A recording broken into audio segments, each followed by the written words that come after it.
Swastiastu, Namo Buddhaya, Salam Kebajikan.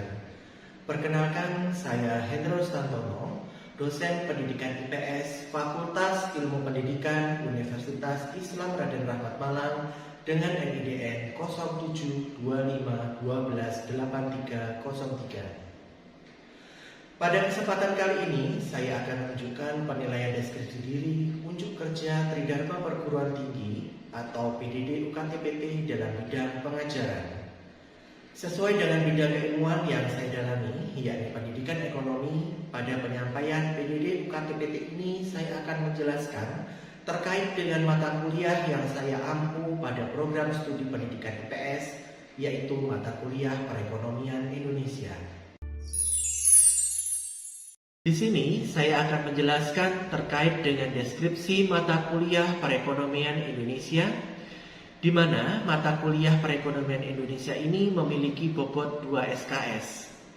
Mata kuliah ini membahas tentang pengertian seputar sistem ekonomi, masalah dalam sistem ekonomi, struktur pasar pelaku ekonomi dan peranannya dalam sistem ekonomi yang ada di Indonesia, sistem ekonomi Pancasila dan sistem ekonomi kerakyatan, serta kebijakan dan strategi pembangunan ekonomi pada era ekonomi terpimpin, Orde Baru, dan era globalisasi.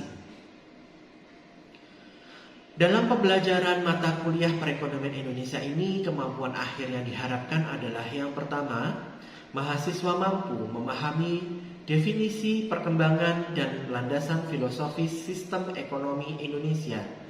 Yang kedua, mahasiswa mampu memahami bangunan dan tata kerja sistem ekonomi Indonesia. Yang ketiga, mahasiswa mampu memahami tahap-tahap pertumbuhan ekonomi Indonesia. Keempat, mahasiswa mampu memahami perubahan struktur ekonomi Indonesia dan perencanaan pembangunan ekonomi Indonesia.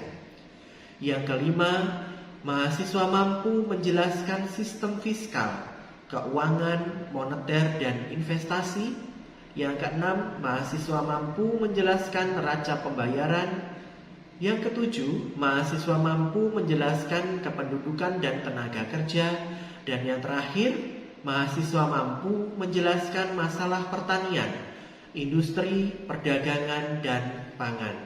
Beberapa materi pembelajaran dalam mata kuliah Perekonomian Indonesia diantaranya: yang pertama, definisi sistem ekonomi.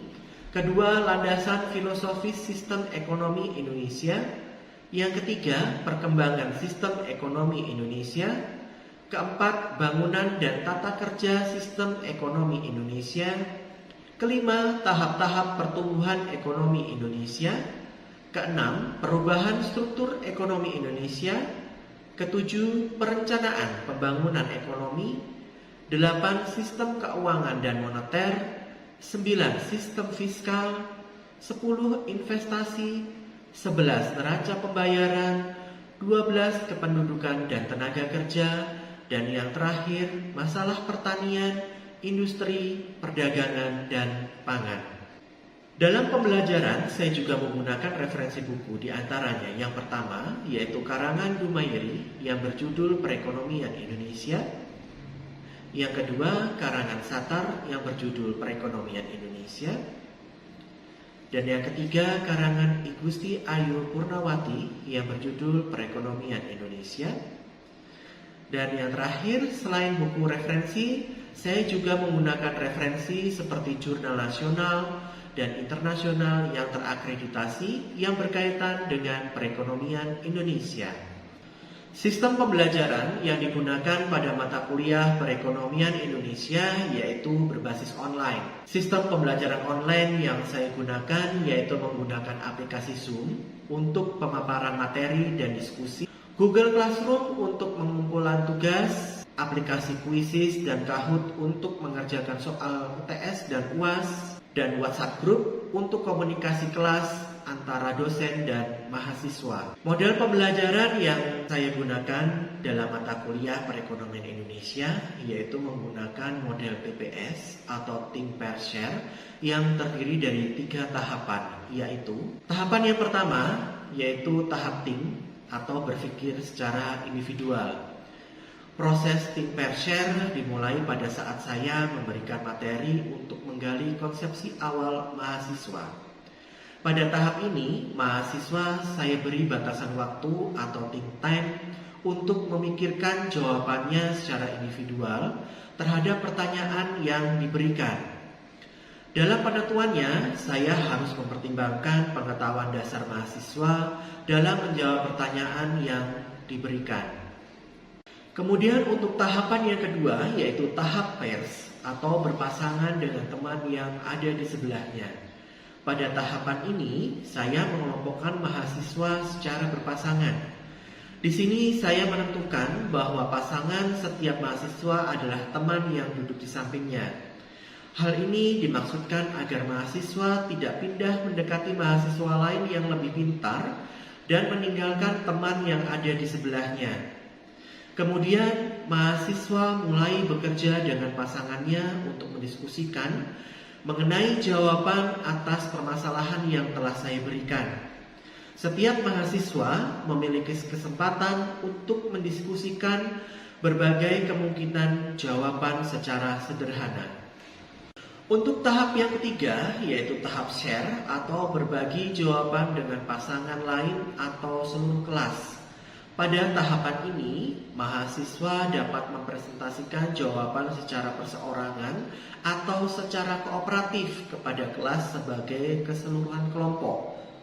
Setiap anggota dari kelompok dapat memperoleh nilai dari hasil pemikiran mereka. Untuk sistem penilaian, pada pertemuan pertama perkuliahan, saya selalu memberikan kontrak perkuliahan kepada mahasiswa. Pada kontrak perkuliahan berisi mengenai kegiatan pembelajaran yang dilakukan selama 1 semester, model pembelajaran yang digunakan, tagihan tugas yang harus dikerjakan, beserta sistem penilaiannya. Berikut adalah skema penilaian yang saya sampaikan kepada mahasiswa. Untuk yang pertama, kehadiran, sikap, dan perilaku dengan bobot 10%.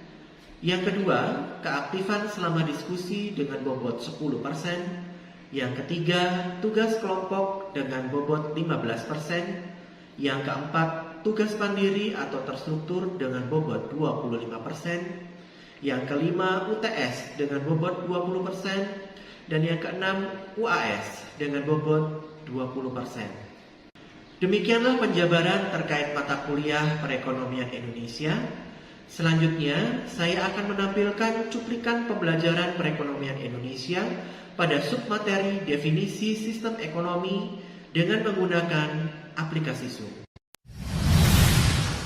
Baik, Assalamualaikum warahmatullahi wabarakatuh. Waalaikumsalam warahmatullahi wabarakatuh. Baik, gimana kabarnya hari ini? Alhamdulillah, baik Pak. Oke, jadi sebelum kita mulai perkuliahan hari ini, kita berdoa dulu ya, bulan hari ini berjalan dengan lancar dan diberikan kemudahan dan supaya ilmu yang kita dapatkan bisa bermanfaat untuk kita semua. Berdoa mulai. Berdoa selesai. Oke, sebelum mulai perkuliahan hari ini, apakah ada yang tidak masuk atau masuk semua? Masuk semua, Pak. Masuk. Oke, hari ini kita masuk di pertemuan kedua. Jadi untuk pertemuan pertama kemarin kita sudah membahas mengenai RPP dan kontrak kuliah. Ya, jadi sesuai dengan RPP yang sudah saya sampaikan dan yang sudah saya share melalui WA Group dan Google Classroom. Jadi untuk pertemuan ini kita akan membahas mengenai definisi ekonomi, di mana dalam mata kuliah perekonomian Indonesia ini nanti untuk kemampuan akhir yang akan didapatkan adalah di mana kalian bisa memahami mengenai definisi ekonomi. Nah, saya akan mulai untuk share perkuliahan hari ini. Jadi, untuk mata kuliah perekonomian Indonesia ini, nanti ada 3 yang akan kita bahas, yaitu yang pertama tentang pengertian sistem dan sistem ekonomi, kemudian yang kedua macam-macam sistem ekonomi, yang ketiga fungsi sistem ekonomi. Ya, jadi untuk yang pertama kita akan membahas tentang pengertian sistem dan sistem ekonomi di dalam kehidupan sosial, ekonomi, politik, maupun budaya. Ini gunanya untuk apa? Ada yang bisa menjawab? Saya, Pak. Siapa ini? Mas Hidatul? Dibutuhkan suatu sistem itu untuk mempermudah dan memudahkan tujuan ekonomi. Baik, jadi dibutuhkan suatu sistem untuk mengatur permasalahan-permasalahan ini tadi. Ini adalah tujuannya, betul ya Mbak ya? Ini jadi untuk mempermudahkan tujuan ekonomi dalam suatu negara, ya. Karena sistem ekonomi ini tidak dapat dipisahkan dari sebuah ideologi bangsa. Berarti dari sini kalian sudah agak memahami tentang definisi sistem ekonomi. Nah, sekarang saya jelaskan di sini. Nah, ini pengertian sistem. Nah, istilah sistem ini berasal dari kata sistema. Nah, ini dari bahasa Yunani yang dapat diartikan keseluruhan yang terdiri dari macam-macam bagian. Unsurnya untuk sistem ekonomi ini terdapat 5 unsur. Di antaranya unsur yang pertama adalah elemen, kemudian ada fungsi elemen, kemudian hubungan antar elemen, kemudian ada pranata atau institusi, kemudian ada tujuan. Untuk yang selanjutnya, ini ada suatu pertanyaan. Suatu sistem ini muncul karena apa sih kalau menurut kalian? Ada yang bisa menjawab? Saya, Pak.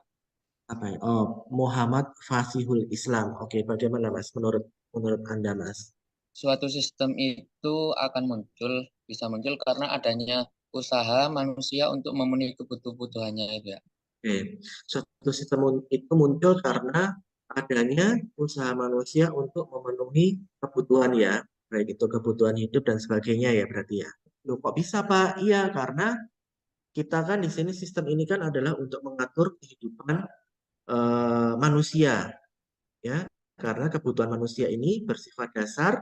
Contohnya ada pangan, pakaian, papan, dan sebagainya. Nah, ini akan muncul suatu yang namanya sistem ekonomi.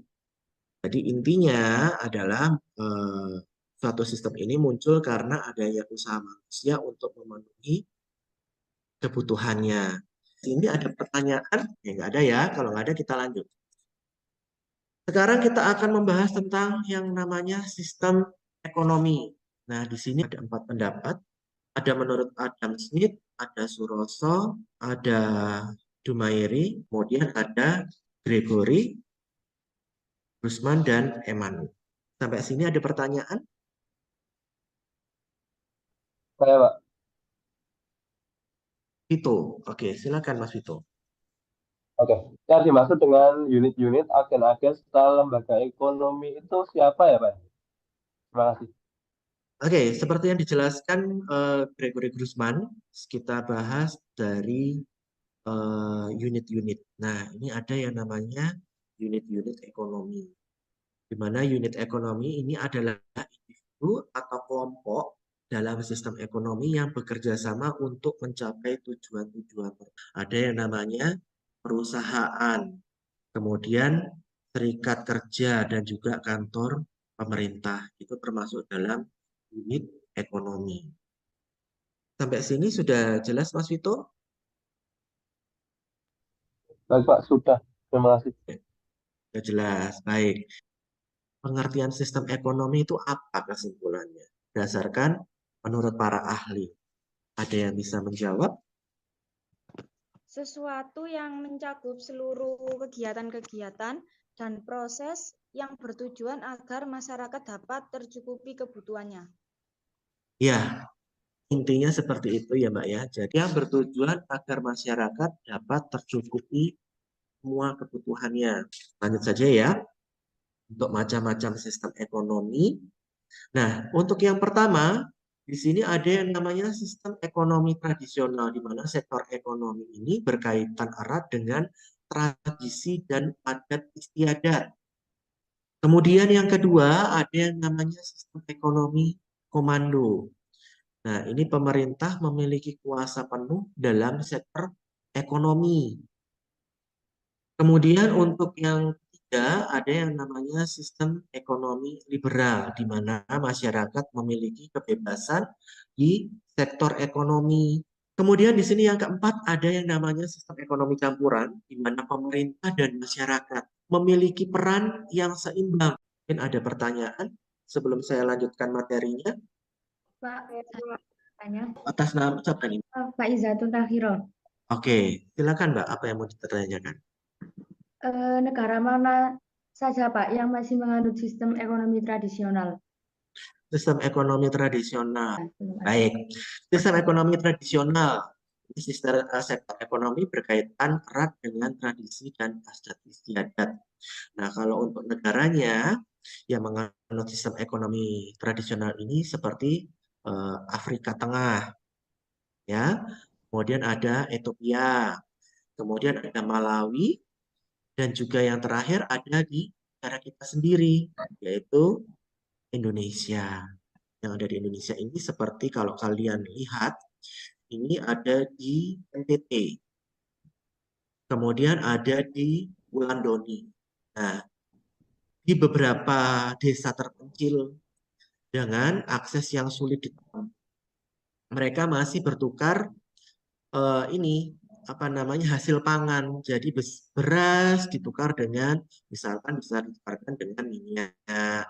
Kemudian buah ditukarkan dengan ikan. Jadi istilahnya sistem ekonomi tradisional ini sistem barter. Sekarang saya akan menjelaskan tentang fungsi sistem ekonomi. Ya, fungsi sistem ekonomi ini ada 3, yaitu menjadi perangsang bagi masyarakat untuk melakukan kegiatan produksi, ya, itu sudah jelas. Untuk fungsi sistem ekonominya menjadi perangsang bagi masyarakat untuk melakukan kegiatan produksi, kemudian menyediakan metode untuk mengkoordinasi kegiatan individu dalam perekonomian, kemudian fungsi yang ketiga menyediakan mekanisme tertentu agar hasil produksi dapat dibagi rata. Ya, ada 3 fungsi. Untuk sampai sini ada pertanyaan? Baik, tidak ada ya. Jadi untuk materi hari ini sudah tersampaikan. Ada pertanyaan? Tidak, Pak. Tidak ada pertanyaan ya. Baik. Di sini kalau tidak ada pertanyaan, saya akan memberikan tugas pada kalian. Membagi tugas, saya akan bagi kelompok dulu ya. Nah, ini untuk tugas pertama, saya kasih waktu 30 menit. Nanti kalian kerjakan. Kemudian nanti kalian presentasikan. Ya. Gimana? Sudah selesai semua? Sudah, Pak. Sudah? Alhamdulillah sudah. Oke, siapa yang mau presentasi? Saya, Pak. Silakan, Mas Karis Budianto. Nomor 1 itu apa pertanyaan berarti? Sebutkan dan jelaskan. Dan jelaskan Indonesia menganut sistem ekonomi apa? Jawabannya apa, Mas? Baik, jawabannya adalah sistem ekonomi kerakyatan berdasar pada kekeluargaan, berkedaulatan rakyat, dan bermoral Pancasila yang merupakan gabungan antara sistem ekonomi sosial dan sistem kapitalis yang tertuang dalam Undang-Undang Dasar 1945 dan dalam ketentuan MPR RI nomor 4 MPR tahun 1999 serta GBHN yang menyatakan bahwa sistem perekonomian Indonesia adalah sistem ekonomi kerakyatan. Di sistem ekonomi Indonesia adalah menganut sistem ekonomi kerakyatan, Pak. Nah, oke, terima kasih Mas Karis. Jawabannya yakin sekali ya. Baik, ya betul ya. Jadi untuk yang pertama, Indonesia menganut sistem ekonomi apa? Jadi Indonesia benar menganut sistem ekonomi kerakyatan. Nah, jadi sudah tertuang dalam UUD 45, kemudian MPR RI, kemudian yang ada di GBHN. Ya, ini artinya sistem perekonomian yang dijalankan di Indonesia harus berpedoman pada Pancasila. Ya, sila pertama sampai sila kelima. Nah, pedomannya ada di sini. Sehingga normatif Pancasila dan UUD 45 ini harus memiliki landasan ideal sistem perekonomian yang ada di Indonesia. Seperti itu. Ya. Jadi penjelasannya Indonesia memang menganut sistem ekonomi kerakyatan. Ya, sudah jelas. Kemudian untuk nomor 2, Mas. Oke, pertanyaan nomor 2 adalah mengapa Indonesia menggunakan sistem ekonomi kerakyatan? Jawabannya adalah penerapan ekonomi kerakyatan memiliki tujuan khusus, yakni demi mewujudkan keadilan sosial bagi seluruh rakyat Indonesia dengan melalui peningkatan kemampuan masyarakat dalam mengendalikan kegiatan perekonomian. Itu Pak, jawaban nomor 2. Jadi mengapa Indonesia menggunakan sistem ekonomi kerakyatan? Karena penerapan ekonomi kerakyatan memiliki tujuan khusus. Ini demi mewujudkan keadilan sosial bagi seluruh rakyat Indonesia. Nah, kembali lagi Pancasila ya, keadilan sosial bagi seluruh rakyat Indonesia dengan melalui peningkatan kemampuan masyarakat dalam mengendalikan kegiatan perekonomian. Nah, jadi ekonomi kerakyatan ini pada dasarnya harus dikembangkan menjadi jiwa ya dan ruh dari kebijakan perekonomian nasional. Kemudian nomor 3, Pak Mas.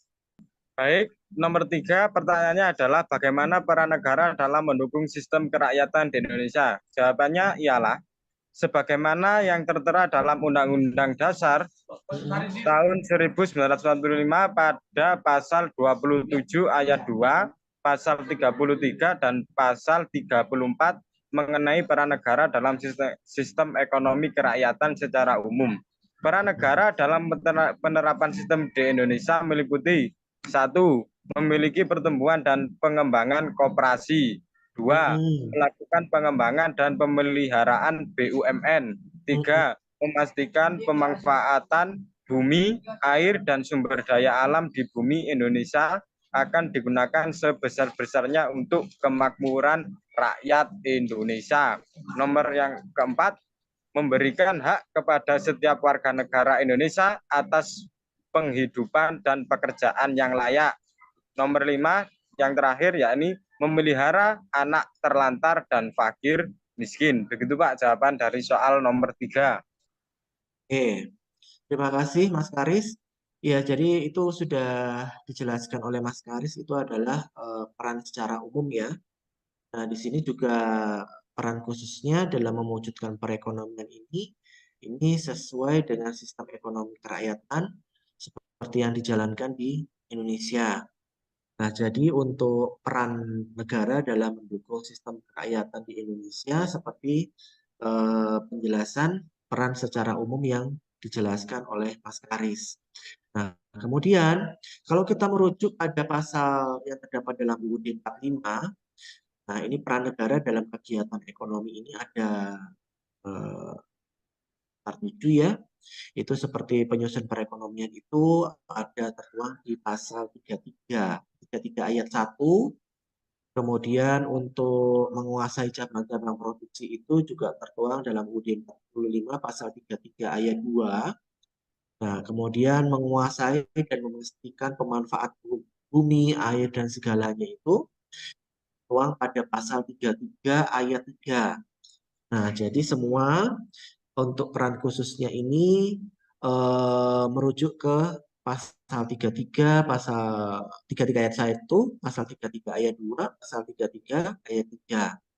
Nah, kemudian peran khusus yang keempat ini adalah mengelola anggaran negara ya sebaik mungkin demi kesejahteraan rakyat.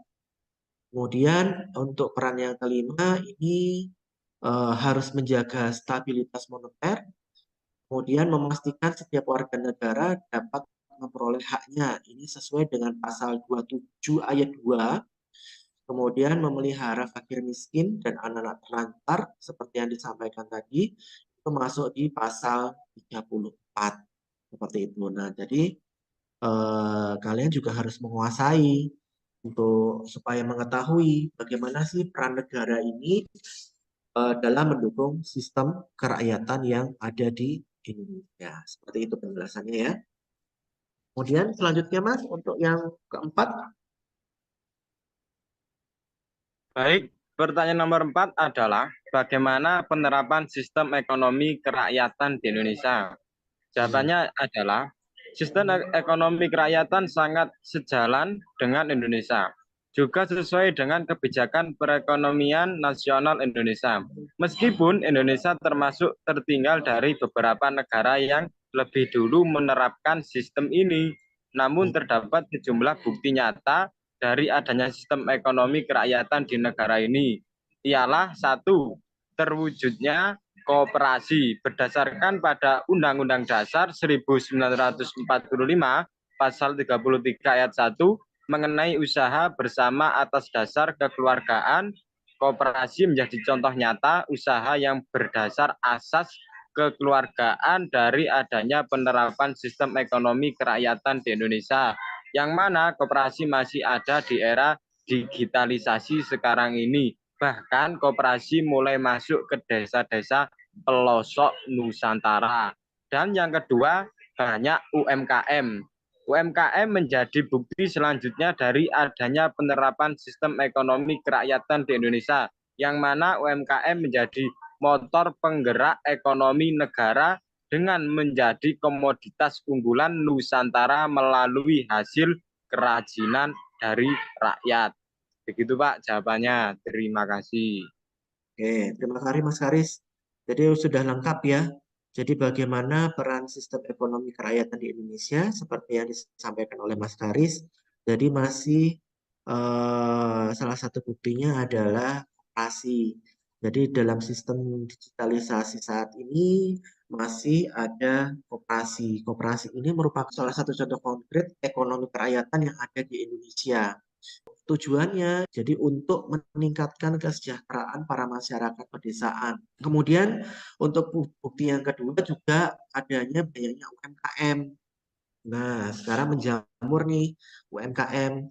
Ini keberadaan UMKM ini memberikan peluang bagi masyarakat untuk ikut serta dalam percepat pertumbuhan ekonomi yang ada di Indonesia. Seperti itu. Untuk penjelasannya, kemudian ada pertanyaan lain? Kalau tidak ada pertanyaan lain bisa dimatikan Mas Karis Budianto untuk Iya, share Pak. screen-nya. Baik, terima kasih Mas Karis Budianto. Karena waktunya kita sudah habis, ya. Jadi bagi kelompok yang belum mempresentasikan hari ini bisa dikumpulkan melalui Google Classroom ya, seperti yang ada di APP yang sudah saya sampaikan di pertemuan pertama. Kemudian serta tugas resum di perkuliahan hari ini, materi perkuliahan hari ini kalian nanti resum, kemudian nanti dikumpulkan juga di Google Classroom. Nah, seperti itu ya. Sudah jelas semua ya? Baik, sebelum Jelas, Pak. sebelum saya tutup perkuliahan hari ini, mari kita berdoa terlebih dahulu. Semoga ilmu yang didapatkan hari ini bisa berguna untuk kita semua. Berdoa menurut keyakinan dan agama masing-masing. Berdoa dimulai. Berdoa selesai. Baik, terima kasih.